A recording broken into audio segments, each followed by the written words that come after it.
Oke, baiklah. Pertama saya ucapkan dulu Assalamualaikum warahmatullahi wabarakatuh. Kita masuk di pertemuan minggu kedua hari Jumat ya. Jadi saya lanjutkan penjelasan saya minggu kemarin ya, hari Kamis ya. Nah, saya langsung ke contoh ilustrasi. Di sini menyediakan data di mana Y itu adalah konsumsi belanja, X2 pendapatan, X3 adalah kekayaan. Ya, datanya tidak banyak ini. 1, 2, 3, 4, 5, 6, 7, 8, 9, 10. Ada 10 pengamatan saja. Nah, dari data ini akan kita analisis sifat multikolonialitasnya. Ya. Ini hasil pemodelannya, bahwa Y dugaan sama dengan ini. Ini adalah simpangan baku dari koefisien regresinya. Jadi yang terpenting itu adalah yang berhubungan dengan X ini. Ini sebut aja ini sebagai beta 1, beta 2, beta 3. Ya, beta 2 berhubungan dengan X2, beta 3 berhubungan dengan X3. Jadi ini simpangan baku beta 2 topi, ini nilai T hitungnya atau rasio T. Ya, ini diperoleh dari ini dibagi dengan itu. Ya, nanti ketemu ini. Sedangkan ini untuk T rasio untuk menguji X3, yaitu ini dibagi ini. Ketemu ini ya. Kalau dilihat hasilnya, nilai T-nya kecil semua, di bawah 2. Nah, ini sudah jelas nyata tidak ada yang signifikan, baik X2 maupun X3. Nah, R kuadratnya cukup tinggi. Nah, kalau kita mendapatkan data yang kasusnya seperti ini, berarti data ini sangat mendukung kasus multikolonialitas. Ya.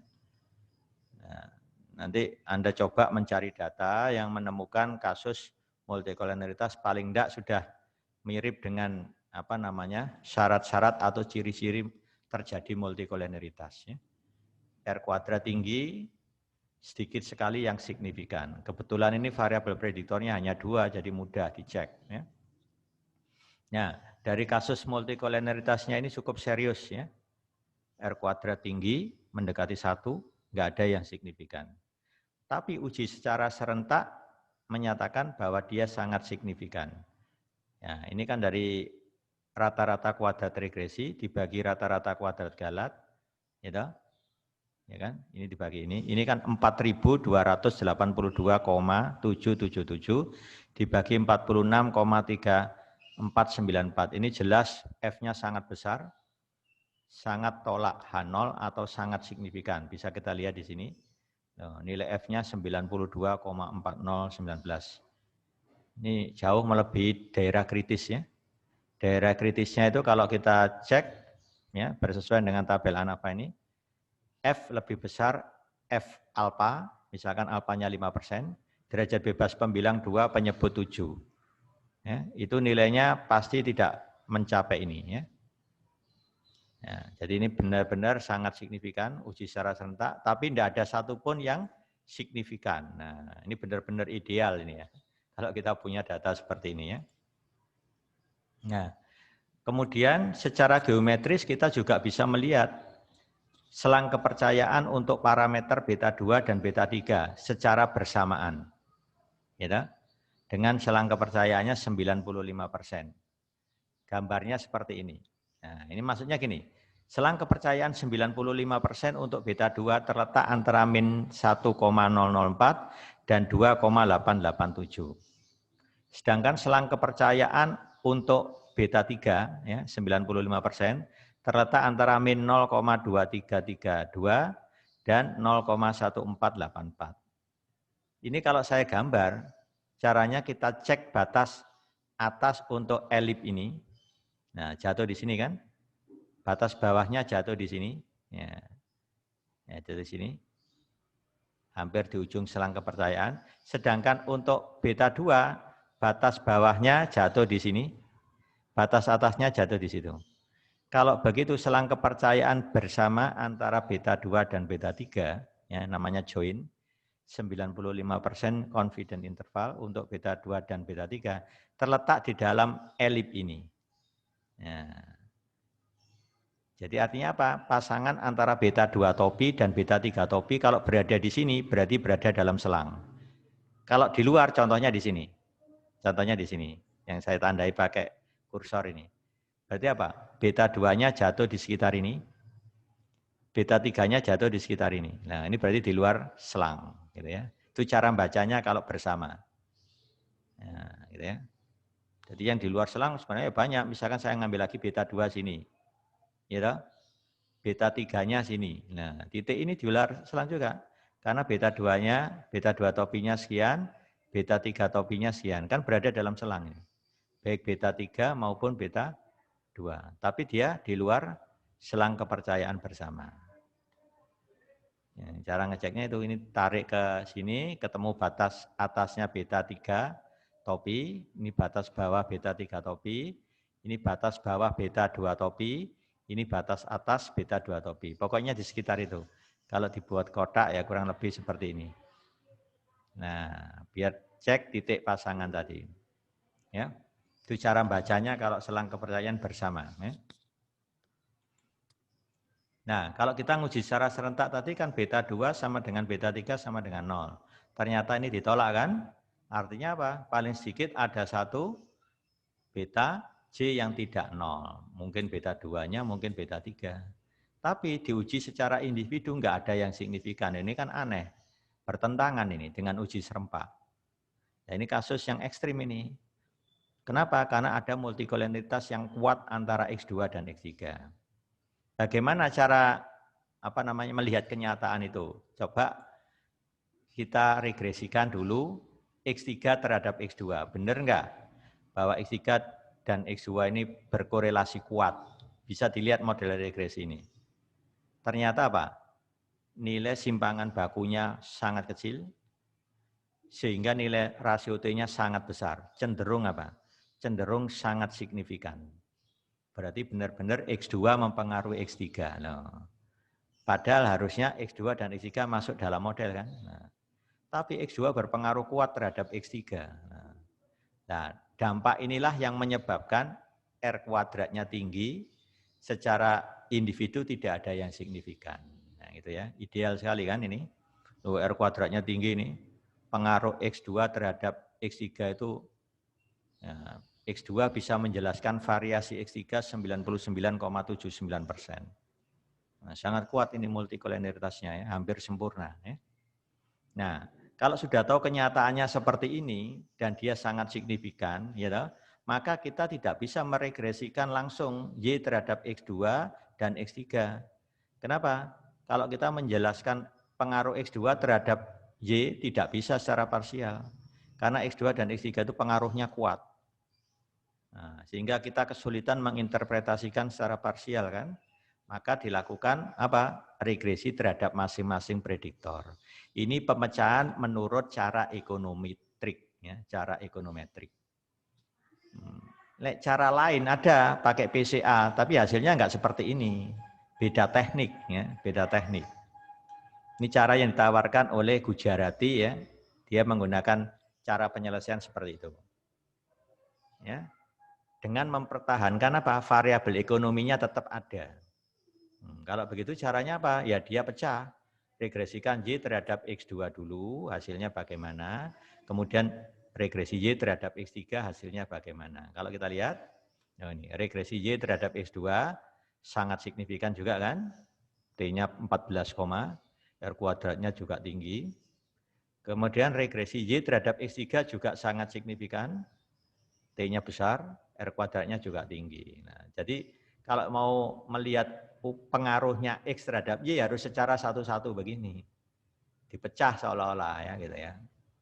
Nah, ini dipecah ya. Pengaruhnya X3 dilihat, pengaruhnya X2 dilihat, tidak boleh bersamaan.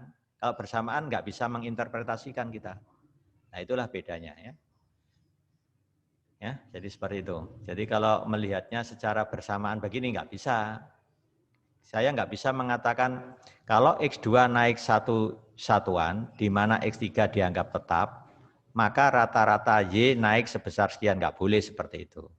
Karena X2 dan X3 itu cenderung berkorelasi tinggi. Ya, itulah bedanya dengan yang tidak ada korelasi, gitu ya. Atau multikolonialitasnya rendah di bawah 10 fifth-nya. Nah, itu bedanya. Nah, ini saya kasih ilustrasi kasus ini, gitu. Kasus ini saya kasih ilustrasi, tapi datanya belum ideal penuh. Ya, ini harus dimaklumi karena mencari data yang ideal, yang benar-benar bisa menggambarkan multikolonialitas itu tidak gampang. Ya. Ini kebetulan contoh yang dipakai ini data yang ideal. Nah, data ini juga survei dari sumber pustaka. Ya. Nah, saya tampilkan aja di sini. Nah, ini sudah saya olah, inputkan di Minitab. Nah, datanya sudah saya inputkan di Minitab. Jadi seperti ini datanya. Ya, ini ya. Nah, jadi di sini ada tahun, datanya ini mulai tahun 1870 sampai dengan tahun 1878. Oh, sampai 1945. Sampai diingat ini 1945. Jadi ada 76 pengamatan. Ini Y ini GDP, X1 ini GDP capital ya, ada penjelasannya ini. Ya, ini penjelasannya perlu saya bacakan dulu biar tahu ya. Nah, ini penjelasannya seperti ini. Nah, ini datanya. Jadi saya baca dulu ya. Jadi penelitian dilakukan untuk mengetahui pengaruh GDP capital ya atau gross domestic product capital X1 sing in stock yaitu CS dalam ribuan dolar yaitu X2, current account original data dalam ratusan dolar X3 ya, current account excluding all gold flows ya. Flows ini dalam ratusan dolar juga X4. Net export gold ya, saya singkat NEG dalam ratusan dolar X5 dan zinc in monetary gold stock ya, JMGS dalam ratusan dolar X6 terhadap gross domestic product GDP dalam ribuan dolar. Ya. Dalam ribuan dolar Y. Jadi ini responnya. Ini ahli ekonometrik ingin mencoba menganalisis ini. GDP ini ada penjelasannya. GDP adalah nilai keseluruhan semua barang dan jasa yang diproduksi di suatu wilayah dalam jangka waktu tertentu. Ya, dalam kasus ini GDP-nya digunakan GDP di Amerika mulai tahun 1870 hingga 1945. Ya. Kemudian ada penjelasan lagi tentang GDPC, ya, Gross Domestic Product Capital. Adalah nilai keseluruhan semua nilai faktor produksi yang ada di suatu wilayah pada jangka waktu tertentu. Ya. Ini hasil terjemahannya seperti ini. Ya. CS, nah, nanti kalau Anda mencari data, saya sarankan ditulis lengkap penjelasannya tentang X, sumbernya diambil dari mana, ya, itu harus jelas. Ya. Seperti ini tentang penjelasan variabelnya, datanya seperti ini. Ya. Jadi nanti datanya kalau tugasnya studi kasus ya berarti Anda mencari data, kemudian diberi nama variabelnya Y, X1 sampai X berapa gitu. Ya, masukkan datanya di Word ya atau di Excel. Data harus diketik dalam bentuk Word maupun Excel ya. Nah, karena tugasnya dalam bentuk Word, jangan pakai PIN. Ya, jangan di PIN data nanti nggak bisa diolah ya. Jadi seperti itu ya. Berdasarkan data tersebut, lakukan analisis kasus multikolonialitas pada model regresi linear berganda. Nah, bagaimana menganalisis kasus multikolonialitasnya? Ini saya beri panduan ya. Pertama, regresikan dulu Y terhadap semua X. Ini hasilnya sudah saya ringkas menggunakan Minitab. Ya. Ternyata dari hasil ini tampak yang saya tebal ini, VIF-nya itu sangat besar. Ya.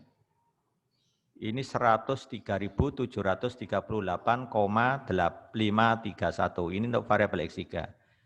Cara menghitung VIF-nya X3, rumusnya 1 dibagi 1 min R besar 3 kuadrat. R besar 3 kuadrat itu diperoleh dengan cara meregresikan X3 terhadap X1, X2, X4, X5, X6. Nanti didapatkan koefisien determinasinya, baru dipakai menghitung VIF-nya X3. Nanti ketemu nilai VIF-nya sekian ini. Dan dia enggak signifikan, ya kan? Uji secara serentak sangat signifikan, cuma enggak saya tampilkan di sini. Ya. Tidak saya sampaikan. Tapi secara individu yang signifikan cuma 2. No, ya kan? Ini kan mencerminkan ini. Nah, ya. Bagaimana menghadapi situasi yang seperti ini? Ini jelas terjadi apa? Multikolonialitas yang sangat serius. Bayangkan, jauh melebihi 10. Baik X3, X4, X5, X6. Kemudian kita analisis dari sini. Yang VIF-nya sangat tinggi, lebih besar 10 itu ada 3 variabel, X3, X4, X5, X6. Maka langkah yang saya lakukan kedua adalah membentuk matrik korelasi. Ya, antar X3, X4, X5, sampai X6. Ya, nah ini hasil matrik korelasinya. Nah, ini matrik korelasinya. Ya, untuk menjalankan ini Anda gunakan software Minitab juga kan? Nah, saya kira semua tahu kalau menjalankan ini. Ya. Nanti kelihatan di sini ternyata variabel, ini variabel X3. Nah gini susunannya. X3 berkorelasi kuat dengan X4 dengan korelasi sebesar 0,98. Saya tebeli ya. Tapi X3 dengan X5 rendah korelasinya. Min 0,229, abaikan. X3 dengan X6 juga rendah. Cuma 0,302. X4 dengan X5 juga rendah. X4 dengan X6 rendah. Tapi X5 dengan X6 kuat, min 0,973. Makanya yang terbeli ada 2 hal ini. Dari matrik korelasi ini nampak bahwa sebenarnya X3 itu bergantung sangat kuat pada X4 atau sebaliknya. X5 bergantung sangat kuat terhadap X6. Jadi kalau saya analisis, X3 sama X4 itu bisa kita pilih salah satu, ya toh? Bisa kita pilih salah satu. Kalau saya memilih X3 sebenarnya nanti sudah mewakili X4. Gitulah. Karena X3 dan X4 hubungannya kuat. Kalau nanti fakta menunjukkan kalau Anda meregresikan X3 terhadap X4, pasti valid regresinya. Pertama, X3-nya itu sangat signifikan dan R kuadratnya tinggi. Cuma enggak saya lakukan.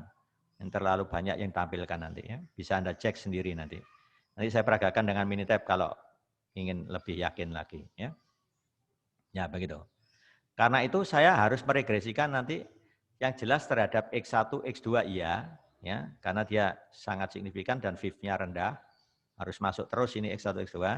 Nah, saya bisa milih menambahkan variabel X1, X3, karena VIF-nya sangat tinggi. Sehingga nanti saya harus meregresikan Y terhadap X1, X2, dan X3. Ya, kemudian saya juga meregresikan Y terhadap X1, X2, dan X4. Nah, ini harus saya cek juga. Nah, kemudian saya meregresikan lagi Y terhadap X1, X2, X3, pasangannya X5. Nah, kenapa X5? Kok nggak masuk X6? Karena X5 sama X6 korelasinya kuat. Jadi pilih salah satu. Habis itu Y, regresi Y terhadap X1, X2, X3, dan X6. Itu juga harus dianalisis. Kemudian menganalisis Y terhadap X1, X2, X4, dan X5. Ya. Terakhir Y terhadap X1, X2, X4, dan X6. Nah itu kalau saya saya uraikan seperti ini. Nah seperti ini.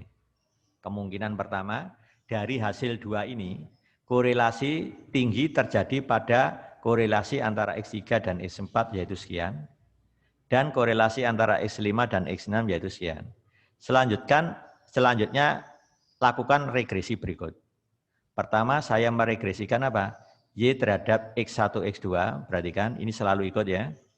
Kenapa? Karena ini sudah menunjukkan sangat signifikan, gitu, dan VIF-nya sangat rendah. Ini sudah valid ini artinya, ya. Ya, masukkan. Nah, sekarang saya nambahkan X3. Alasan menambahkan X3 kenapa? Ternyata X3 ini VIF-nya sangat tinggi. Saya nggak memasukkan X4. Alasan nggak memasukkan X4 karena X3 dan X4 korelasinya tinggi. Jadi pilih salah satu. Jadi saya meregresikan X1, X2, X3 gitu ya.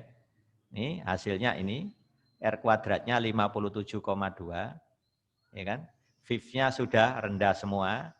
Nah, ini kan cara mengatasinya seperti itu dengan membuang salah satu, ya, jadi X4-nya saya buang, X3-nya yang masuk, R kuadratnya 57,2% dengan mean square error-nya 1089.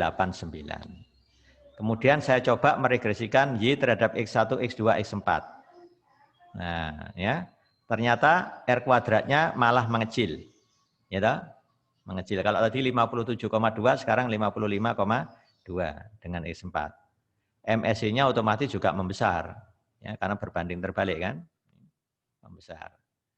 Kemudian saya coba meregresikan terhadap X1, X2, X3 dengan X5. Ya, jadi enggak dengan X5 enggak boleh masukkan X6 karena X5, X6 itu jelas berkorelasi tinggi. Nah, X3 sama X5 kan korelasinya rendah tadi. Nah, makanya ini masukkan. Ini untuk mencegah multikoliniaritas. Ya. Jadi ngeceknya dari variabel X ini melalui matri korelasi tadi. Ya. Setelah saya masukkan, loh, VIF-nya rendah semua, sudah 1 koma. Ya. Tanpa memperhatikan signifikansi loh ya. Ya. Kalau kita idealnya, signifikansinya juga harus dicek lah. Ini sangat sulit mendapatkan asumsi yang benar-benar datanya ideal itu sulit. Nah, saya cukup cek VIF-nya sudah rendah, ya kan? Tanpa melihat signifikansi, R kuadratnya 57,2% dengan MSE 1104. Ya kan? 1104. Kemudian kita meregresikan Y terhadap X1, X2, X3 dan X6. Nah, hasilnya 58%, naik sedikit dari 57,2 naik jadi ini. Ya. Dengan membuang X5, X6-nya yang masuk, sekarang gantian yang masuk ya. Nih, naik sedikit dan MSC-nya 1082 turun drastis. Habis 1104 turun jadi ini. Ini untuk melihat kebaikan model kita bisa pakai MSE atau R kuadrat. Ya, gitu ya. Kemudian yang kelima, saya melibatkan Y terhadap X1, X2, X4, X5. Nah, ingat, X4 tadi korelasinya kuat dengan X3, X5 korelasinya kuat dengan X6. Maka layak duanya ini saya masukkan. Ternyata R kuadratnya turun drastis. No, MSI-nya jadi naik. Ya kan? Nah, baru yang terakhir X1, X2, X4, X6. R kuadratnya naik. Ya, naik dikit ya, saya beli aja. MSI-nya turun dikit. Ya. Nah, begitu ya. Nah, apa kesimpulan kita dari 6 kemungkinan ini? Nah, kalau kita berpikir variabel harus tetap dipertahankan, maka seperti contoh tadi kan contohnya sederhana, hanya kekayaan sama apa tadi? Pengaruh konsumsi, kekayaan dan pendapatan. Ya, hanya 2 variabel prediktornya, itu gampang dianalisis. Kalau prediktornya banyak seperti ini, kita bisa ngambil kebijakan gini, pilih dari 6 kemungkinan ini yang ukuran kebaikannya yang terbaik. Ya, tentunya apa? R kuadrat paling besar, MSE paling kecil. Jadi harapan kita menggunakan model yang ke ini, yang D. Ya, paling besar kan R kuadratnya. Nah, R kuadrat paling besar, sedangkan MSE-nya kecil. Nah, ini boleh kita menggunakan ini. Cuma di sini hanya melibatkan apa? Pengaruh X1, X2, X3, X6. Nggak bisa melihat pengaruh X4, X5-nya. Bagaimana X4, X5-nya? Nah, kalau orang ekonomi itu kan biasanya nggak perlu memperhatikan apa, yang penting variabelnya terlibat semua. Oke, kita bisa. Yang melibatkan X4, X5 itu adalah yang E ini. Dia bisa pakai ini. Nah, jadi kalau datanya tetap digunakan semuanya, X1 sampai X6. Kalau ingin melihat pengaruh X4, X5 terhadap Y, ya pakai yang ke 5 ini. Ya, jadi model dugaannya adalah Y dugaan sama dengan ini, plus sekian X1, ditambah sekian X2, ditambah sekian X4, ditambah sekian X5. Jadi itu model yang digunakan. Ya. Itulah analisis multikoliniaritasnya, ya, dengan mempertimbangkan semua variabel prediktor difungsikan, gitu ya. Nah, ini cara yang digunakan oleh ahli ekonometrik seperti itu pemecahannya. Nah, ada cara lain nanti di analisis regresi tidak menggunakan seperti ini, menggunakan PCA. Jadi semua variabel prediktornya tetap dipertahankan ya, cuma dinyatakan dalam bentuk komponen. Setiap komponennya nanti memuat semua variabel prediktor. Dipilih komponen yang besar ya. Nah, jadi begitu. Nanti kalau dikembalikan menjadi fungsi dari semua variabel prediktor semua. Ya. Itu bedanya cara penyelesaian yang di teorinya siapa itu Draper itu ya. Draper itu caranya seperti itu. Agak beda dengan yang di ekonometrik ini. Ya. Ini cara penyelesaian menurut pakar ekonometrik. Nah, itu menurut penyelesaian menurut ahli statistiknya beda.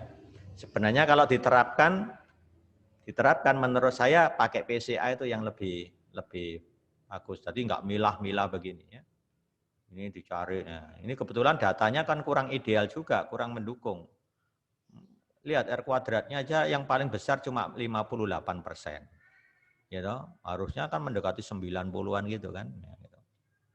Nah, saya bilang kalau cari data yang benar-benar mendukung ya sulit ya. Nggak bisa. Karena datanya itu siap saji kan, tinggal dicek. Ya, Anda harus aktif mencari datanya yang benar-benar bisa menjelaskan kasus multikoliniaritas. Ya, begitulah ya. Oke, itu tadi penjelasan ya seperti itu ya. Kalau ini contohnya sederhana, hanya 2 variabel prediktor, berarti regresikan terhadap yang X2 dan X3. Jadi bacanya nanti satu-satu. Kalau lihat pengaruh X2 pakai yang ini. Melihat pengaruhnya X3 pakai yang itu. Ya, gitu kan? Idenya kan sama dengan yang saya terangkan ini tadi. Kalau mau melihat pengaruh X1, X2, X3, X6 pakailah ini. Pengaruh X1, X2, X4, X5 pakai yang ini. Gitu ya. Jadi idenya seperti itu ya. Jadi hasil pemecahannya enggak tunggal gitu. Di sini ada 2, pakai ini untuk melihat pengaruh X1, X2, X3, X6, dan pakai ini kalau ingin melihat pengaruhnya X4, X5. Begitu. Yang penting VIF-nya sudah dijamin di bawah 10.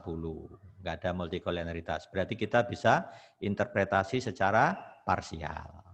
Nah, itu tujuan dari analisis multikoliniaritas. Ya, itu ya. Ini sudah saya jelaskan. Ya.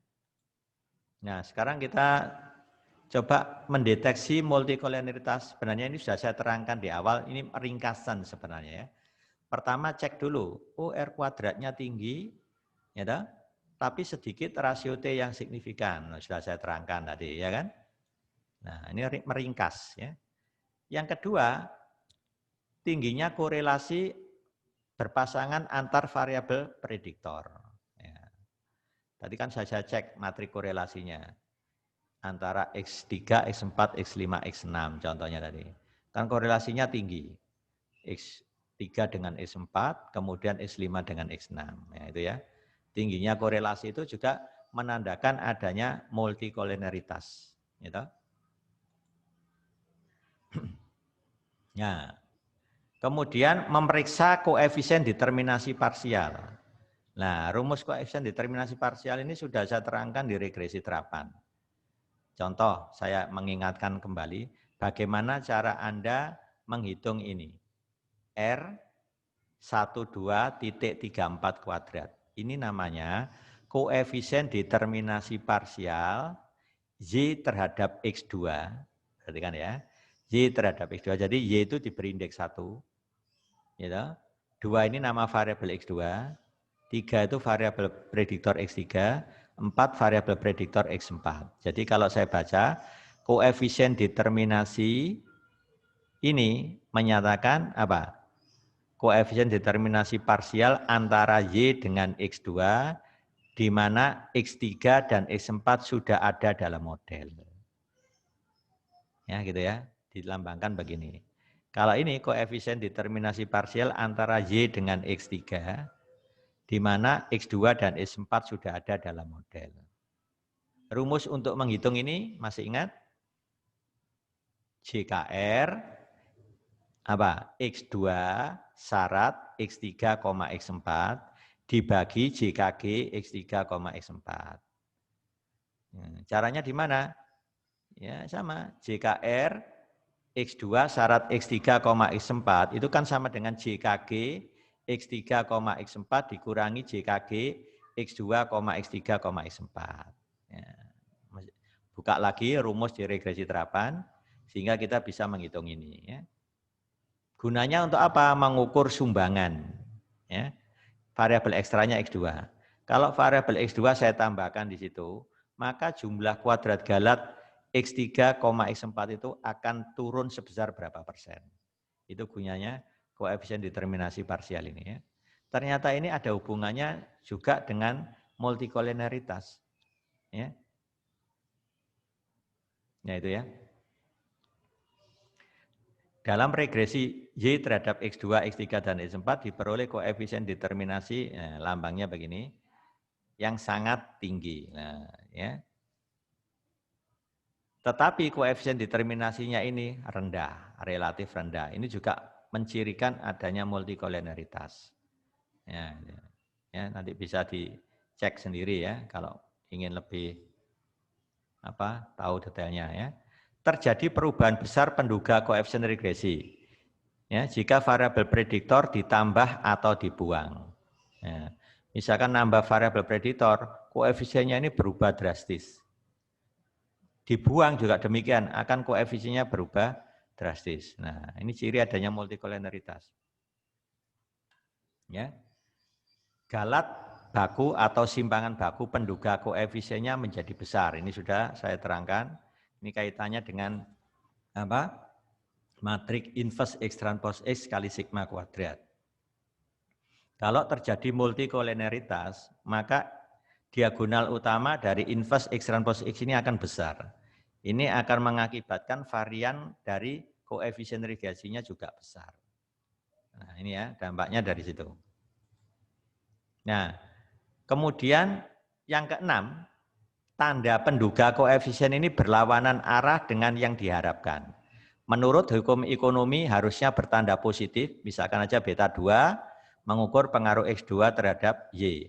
Menurut hukum ekonomi, beta 2 ini harusnya positif, tapi ternyata setelah diestimasi jadi negatif. Nah, perubahan tanda yang berlawanan dengan hukum ekonomi ini, itu sebagai ciri adanya multikolineritas. Bisa jadi kasusnya seperti itu. Ya. Jadi beberapa kasus sebagai penciri adanya multikolineritas, yaitu perubahan tanda koefisien regresi. Bisa juga dilihat dari condition index atau indeks kondisi. Lambangnya CI, rumusnya akar K. Ya, K ini disebut bilangan kondisi atau condition number. Bilangan kondisi ini diperoleh dari nilai maksimum dari nilai eigennya ini. Jadi nilai eigennya ini dicari dulu, X transpose X, kemudian dipilih yang terbesar. Dibagi nilai eigen dari X transpose X dipilih yang terkecil. Perbandingan nilai eigen terbesar dengan terkecil namanya bilangan kondisi. Setelah bilangan kondisi diperoleh, diakarkan, itu namanya CI. Nah, CI ini dipakai mendeteksi adanya multikolineritas. Cirinya CI-nya lebih dari 10. Mirip dengan FIF ya, FIF juga lebih dari 10. Kurang dari 30. Ini sudah menandakan terjadi multikolineritas sedang, kalau begini. Kalau CI-nya sudah lebih dari 30, terjadi multikolineritas yang serius. Ya, jadi patokannya kalau CI ini adalah 30. Kalau pakai FIF itu 10. Ya, itu ya. Ini pengalaman ya. Dari pengalaman si penulis ini ya. Yang menggunakan syarat condition index ya. Nah, nilai eigen ini bisa dikeluarkan di Minitab nanti kalau Anda sudah nyimpan matrik rancangan X, ya, maka X transpose X-nya sudah bisa diperoleh. Kemudian tinggal pilih eigen matrik, simpan hasilnya nilai eigennya sama vektor eigennya. Itu ada perintahnya ya kalau di Minitab. Ya. Nanti keluar nilai eigen terendah dan tertinggi baru dapat K. Ya. Jadi CI-nya antara 10 sampai 30 sedang multikolineritasnya, lebih dari 30 baru kuat multikolineritasnya atau serius. Ya. Kalau sedang begini, kita tidak apa-apa menginterpretasikan secara parsial, tidak masalah. Tapi kalau sudah serius ya jangan. Karena hubungannya sangat kuat antar variabel prediktor ya. Kalau sedang ini katakan masih cenderung lemah, tidak apa-apa. Ya.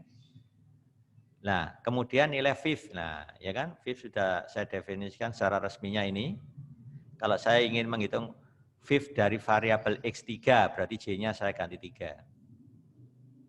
Rumusnya 1 dibagi 1 min R besar 3 kuadrat. Koefisien determinasi yang diperoleh dari regresi X3 terhadap X yang lain. Ya, kita aja cara ngitungnya ya. Nah, kalau nilai VIF-nya 1, maka koefisien determinasinya 0. Artinya apa kalau koefisien determinasinya 0? Jadi benar-benar X3 tidak dapat dijelaskan oleh X yang lain. Artinya apa? Benar-benar X3 itu tidak bergantung pada X yang lain. Nah, ya, ini berarti VIF-nya 1. No, berarti kalau VIF-nya 1 otomatis benar-benar nggak ada multikoliniaritas. Ya, gitu artinya. Kalau tadi saya ambil contoh J-nya 3 kan, VIF 3 sama dengan 1. Artinya apa? VIF-nya variabel X3 1. Itu artinya benar-benar variabel X3 bukan merupakan fungsi dari X1, X2, X4, dan seterusnya. Berarti nggak ada multikoliniaritas kan? Itu penjelasan tentang VIF. Nah, di sini dikasih batasan VIF lebih dari 10 digunakan sebagai indikasi multikolinitasnya yang serius. Ya, 10. Kalau CI tadi menggunakan patokan antara 10 sampai 30 sedang, lebih dari 30 baru serius. Kalau CI ya, condition index tadi. Ya. Bisa juga pakai toleransi. Toleransi kan rumusnya seper VIF atau 1 min RJ kuadrat. Ya, toleransinya antara 0, 1. Kalau toleransi 0 berarti apa? Terjadi multikolinitas sempurna. Kalau toleransi 0 kan berarti RJ-nya 1. RJ kuadratnya. RJ kuadrat 1 itu benar-benar sempurna. Gitu. Ya. Pakai alat toleransi boleh, pakai VIF boleh. Kalau di Minitab yang dikenalkan hanya VIF. Ya oke, pakai VIF aja sudah bisa, ya kan? Jadi saya contohkan kan di Minitab pakai VIF. Ya. Oke, saya kira untuk pertemuan hari Jumat ini karena ini bobotnya kalau di kuliah offline itu hanya satu SKS, jadi sampai sini aja. Untuk pertemuan minggu depan, hari Kamis, gitu, kita mulai masuk di contoh 4. Ya, contoh 4. Nah, ini bisa diingatkan kembali ya, ke contoh 4. Mungkin saya akhiri sampai di sini, saya ucapkan Assalamualaikum warahmatullahi wabarakatuh.